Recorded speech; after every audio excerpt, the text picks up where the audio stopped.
skit on the track and ever living it for life, yo. It's got to be. Let's get into it before it's all over.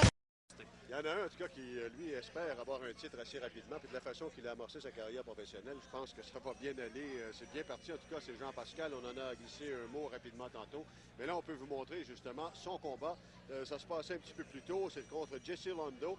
Et on ne savait pas vraiment à quoi s'attendre parce que ce Lando, on ne le connaît pas, si ce n'est qu'il avait une fiche identique à celle de Pascal, c'est-à-dire un combat professionnel et une victoire par KO au premier round. Et on voit justement la différence d'âge. Pascal qui est tout jeune, léger avantage au niveau de la taille et au niveau du poids aussi, 5 livres et au niveau de la portée, 1 pouce.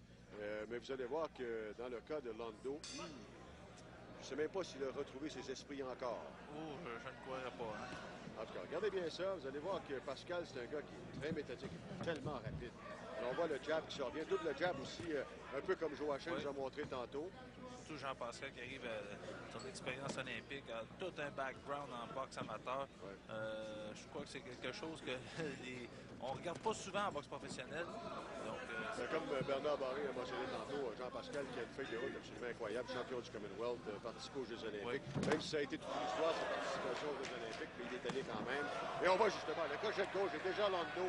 On s'est dit, je pense que ça ne durera pas longtemps. On voit que les jambes de Lando, et un autre crochet, et la droite, l'uppercut, et un autre crochet. Merci, bonsoir, on ferme les lumières, et c'était la fin du combat. Et à remarquer... mais regardez bien comment ça y fait.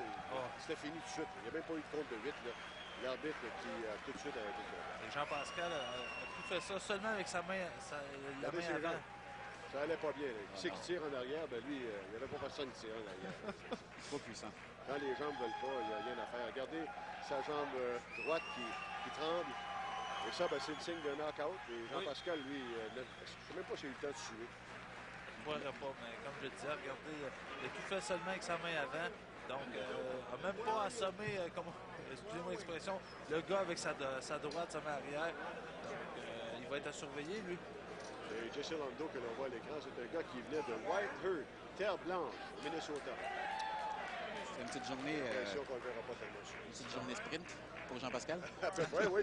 Dans le cas de Lando, là, si j'avais un conseil à lui donner, il devrait peut-être essayer de faire Academy de Parce que lui, comme boxeur, là, quand on encaisse une défaite comme ça, vous savez, peut-être, Patrice, un jour, tu n'as pas perdu encore. Tu as un verdict nul à ta fiche. Mais il y a des défaites. On peut perdre à la boxe. Je lisais justement des commentaires d'Yvon Michel dans le journal qui parlait que, bon, des fois, un boxeur peut perdre et continuer sa carrière par la suite. Et encore une fois, je reviens avec l'athlétisme, c'est la même chose. Tu peux avoir été numéro 1, tu peux perdre une journée. Finalement, tu ne te dis pas, ben là, étant donné que je suis tombé numéro 2, j'arrête tout ça. Mais il y a des façons de perdre, par exemple. Oui, oui. Si, par exemple, tu fais de la course, tu te sens au meilleur de ta forme et que les temps se font à 9,83 puis tu fais 11,22, tu vas dire, écoute, là, je pense que je vais pas à ta place. Pas à ta place. On n'est plus dedans. C'est la même chose en boxe. On a vu aujourd'hui des gars qui reçoivent des raclés comme ça, sans se défendre, sans lancer des coups. Moi, définitivement, quand je vois ça, je me dis, regarde, mon âme, il y a d'autres choses à faire. Prends un break, va faire d'autres... ou va travailler en de coin. Ben, pourquoi pas? Là-dessus, on va aller rencontrer un gars qui s'y connaît pas mal en boxe. On l'a vu un peu plus tôt, mais il a sûrement encore des choses intéressantes à nous dire. C'est Bernard Barré qui est en compagnie de Michel et Alexandre. Merci. Ben, nous aussi, on veut parler de Jean-Pascal qui est tout à fait extraordinaire. Je le regardais dans le ring, je regardais la condition physique, la forme du physique, parce que ça, évidemment, la longueur des bras, la grosseur du torse, ce sont des éléments qui font qu'un boxeur peut être meilleur qu'un autre.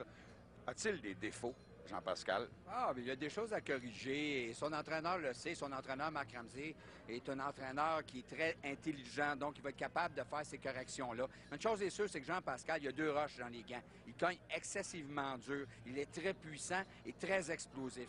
Et c'est de tous les angles. Il cogne dur des 2 mains, mais de tous les angles. Donc, dès qu'il a testé son adversaire avec son jab, et là, il a senti que son adversaire n'était pas capable de supporter ses coups, mais là, il s'est lancé en combinaison et ça en était fait. Et on sait en combinaison, le dernier coup est fatal. C'était le cas pour le pauvre adversaire. Et il bougeait bien dès le départ, on le sentait, on le voyait.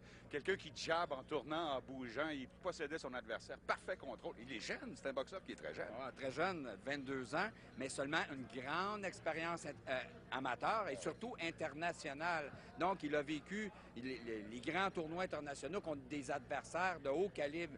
Donc, il est capable maintenant de faire l'ajustement chez les pros en début de carrière comme ça avec des adversaires qui, souvent, ne sont pas capables de suivre son rythme qui est infernal, il faut bien le dire. C'est ça, j'aimerais en parler de son adversaire et de ses prochains adversaires.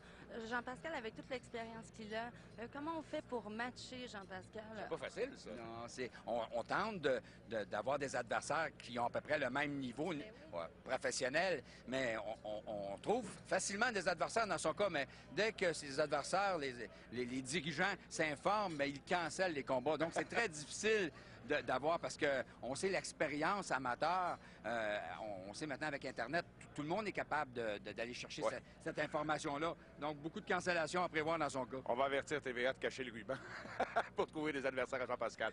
Merci. Là-dessus, on s'en va à la pause. Vous nous suivez en direct du Casino de Montréal.